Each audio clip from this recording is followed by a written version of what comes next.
Hello বন্ধুরা, আসসালামু আলাইকুম। তানভীর একাডেমির পক্ষ থেকে আমি তানভীর আপনাদের প্রত্যেককে জানাই স্বাগতম। আশা করি আলহামদুলিল্লাহ আপনারা সবাই অনেক অনেক ভালো আছেন। বন্ধুরা, আজকের এই ভিডিওটিতে আমরা মাইক্রোসফট ওয়ার্ডের একটি টপিকের কাজ করে দেখাবো। বন্ধুরা, মাইক্রোসফট ওয়ার্ডের যে টপিকটি আজকে আপনাদের সাথে কাজ করে দেখাবো সেই টপিকটি সম্পর্কে হালকা কিছু ইন্ট্রোডাকশন আপনাদের দিই। টপিকটি হলো বন্ধুরা, আমরা যারা মাইক্রোসফট ওয়ার্ডে দেখা যায় যে কাজ করতে করতে প্রায় 5টা 6টি পেজ আমাদের হয়ে গিয়েছে, অথবা 10টি একের অধিক পেজ হয়ে গিয়েছে। এখন আমাদের প্রত্যেকটি পেজ কিন্তু আপনার হরিজন্টাল আপনার থাকে, অর্থাৎ লম্বালম্বি থাকে। বাট হঠাৎ করে আমরা যদি চাই যে আমার একটি পেজ আপনার ভার্টিক্যাল, অর্থাৎ আপনার ল্যান্ডস্কেপ করা লাগবে, তা এটা আপনি কিভাবে করবেন? এটা কিন্তু আমরা অনেকেই জানি না। বিশেষ করে গতকালকে আমাকে একজন বলেছেন যে ভাইয়া, আমি একের অধিক পেজ আছে, আমার 4টি পেজ আছে, 4টি পেজই আমার আপনার হরিজন্টাল আছে। বাট আমি এখন চাচ্ছি যে এর ভিতর থেকে 2 নম্বর অথবা 3 নম্বর পেজটাকে আমি ল্যান্ডস্কেপ অর্থাৎ ভার্টিক্যাল করব। তাই এটা কিভাবে করব? আমি করতে পারতেছি না, প্লিজ হেল্প মি। তো বন্ধুরা, আজকে সেই বিষয়টি আপনাদের করে দেখাবো। তা চলুন বন্ধুরা, আমরা কম্পিউটারের স্ক্রিনে চলে যাই। তা কম্পিউটারের স্ক্রিনে চলে যাওয়ার আগে আপনি যদি আমার এই চ্যানেলে নতুন হয়ে থাকেন, please hit the subscribe button. আর যদি এই ভিডিওটি আপনার বিন্দুমাত্র ভালো লেগে থাকে, লাইক এবং কমেন্টস করতে কিন্তু ভুলবেন না। তা চলুন আমরা কম্পিউটার স্ক্রিনে চলে যাই। বন্ধুরা, ওয়েলকাম টু কম্পিউটার স্ক্রিন। বন্ধুরা, এখন আপনারা দেখতে পাচ্ছেন যে আমার মাইক্রোসফট ওয়ার্ড প্রোগ্রামে আমার কিন্তু আপনার 5টি পেজ আমি এখানে ওপেন করে রেখেছি। এবং দেখেন আমার এখানে আপনার 3টি পেজ আছে আপনার কিভাবে আছে, আর 2টি পেজ আছে আমার ল্যান্ডস্কেপভাবে।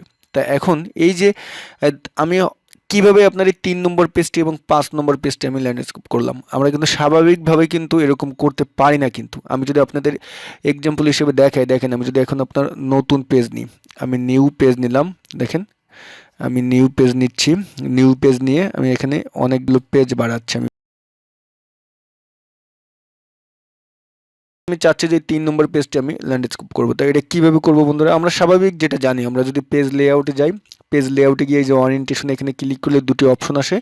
এখান থেকে ল্যান্ডস্কেপে ক্লিক করলে আমাদের কি হয়, আপনার পেজের যে গঠনটি সেটা কিন্তু পরিবর্তন হয়ে যায়। বাট দেখেন আমার কিন্তু সবগুলো পেজ হয়ে গেল, আমি কিন্তু এক্সক্লুসিভভাবে কোনো পেজ আমি কিন্তু করতে পারতেছি না। তো এটা বন্ধুরা আপনি কিভাবে করবেন, এটাই আমি এখন এই ভিডিওটিতে দেখাবো। তা আমরা কি করব, আমরা একটু আগের আপনার যে ইসে চলে যায়, আগের গঠনে চলে যায়, গেলাম। দেখেন এখন আমার পেজটি এভাবে আছে, একটু বড় করে দিই, না ছোটোই থাকুক। ঠিক আছে বন্ধুরা, এখন দেখেন, এখন আমি চাচ্ছি যে আমি এখান থেকে লাস্টের পেজটি আমি কি করব, ল্যান্ডস্কেপ করব।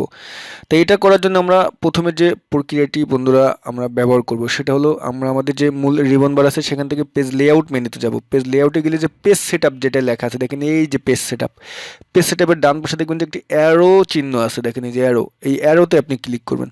অ্যারোতে ক্লিক করলে আপনার সামনে পেজ সেটআপের ডায়লগ বক্সটি চলে আসবে। তো এখন আপনি কি করতে চাচ্ছেন, এটাকে আমরা ল্যান্ডস্কেপ করব, কয় নম্বর পেজটাকে, 5 নম্বর পেজটাকে। আপনি ল্যান্ডস্কেপে ক্লিক করেন। বন্ধুরা অবশ্যই আপনি যে পেজটা করতে চাচ্ছেন সেই পেজে কিন্তু মাউসের কার্সার দিয়ে কিন্তু আপনি রেখে দিবেন, নাহলে কিন্তু হবে না। দেন এই যে ল্যান্ডস্কেপে ক্লিক করার পরে আপনি এখান থেকে যে অ্যাপ্লাই টু নামে একটি অপশন দেখবেন নিচে, অ্যাপ্লাই টুতে আপনার যে হল ডকুমেন্ট আছে, এখানে দেখেন যে পাশে একটা আপনার অ্যারো ড্রপ ডাউন অপশন আছে, সেখানে ক্লিক করবেন। ক্লিক করলে আপনি দেখবেন যে দিস পয়েন্ট ফরওয়ার্ড, দিস পয়েন্টে ক্লিক করবেন। দেন বন্ধুরা আপনি ওকেতে ক্লিক করেন। দেখেন বন্ধুরা আমার 5 নম্বর পেজটি কিন্তু আপনার কি হলো, গঠন কিন্তু পরিবর্তন হয়ে গেল, ল্যান্ডস্কেপ হয়ে গেল। তো এখন বন্ধুরা আমরা কি করব, এখন ধরেন আমি তো এটা লাস্ট পেজ আপনাদের করে দেখালাম। এখন আমি যদি চাচ্ছি যে আমি 2 নম্বর পেজটি করব, তো 2 নম্বর পেজটি আপনি কিভাবে করবেন বন্ধুরা? আপনি 2 নম্বর পেজের উপরে মাউসের কার্সার পয়েন্টটি আপনি রাখবেন, রাখার পরে আপনি মূল রিবন বার থেকে পেজ লেআউট মেনুতে যাবেন। পেজ লেআউটে গিয়ে পেজ সেটআপে ক্লিক করবেন। পেজ সেটআপের এই যে অ্যারো অপশনটি আছে সেখানে ক্লিক করলে আপনার সামনে এরকম ডায়লগ বক্সটি চলে আসবে।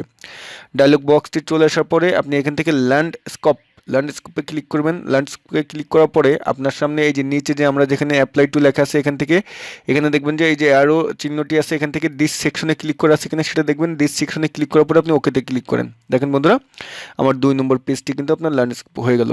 এখন আমরা আবার চাচ্ছি যে আমরা এই যে আপনার 3 নম্বর যে লাস্টে যে পেজটি আছে এটাকে আমরা পূর্বের ঘটনা আমরা ফিরিয়ে নিয়ে আসবো। হ্যাঁ, তো এটা কীভাবে আনবেন বন্ধুরা? আপনি এটার লাস্ট পেজের উপর মাউসের কার্সার পয়েন্টটি রাখবেন, পেজ লেআউটে যাবেন, পেজ সেটআপের এই যে অ্যারো চিহ্নটি আছে সেখানে ক্লিক করবেন। ক্লিক করার পরে এই যে আপনার প্রথম অপশনটিতে ক্লিক করবেন। তারপর বন্ধুরা এখান থেকে দিস সেকশনে লেখা আছে কিনা দেখেন, দিস সেকশন লেখা আছে, দেন ওকেতে ক্লিক করবেন। দেখেন বন্ধুরা আমার লাস্টের পেজটি কিন্তু আমার পূর্বের গঠনে কিন্তু আপনার ফিরে আসলো। তা আশা করতেছি বন্ধুরা এই সমস্যাটি যারা ফেস করতেন অথবা এই যে আমি যে কাজটি আপনাদের দেখালাম এরকম যারা করতে চাচ্ছিলেন বাট কোনভাবে করতে হয় জানতেন না, সেটা আশা করতেছি এই ভিডিওর মাধ্যমে জেনে গিয়েছেন। তারপরে যদি কোনো সমস্যা হয় প্লিজ কমেন্টস করবেন। তা ভিডিও এখানেই শেষ করতেছি। আগামীকাল নতুন কোনো টপিক নিয়ে আপনাদের সামনে খুব দ্রুত চলে আসবো। সবাই ভালো থাকবেন। আল্লাহ হাফেজ।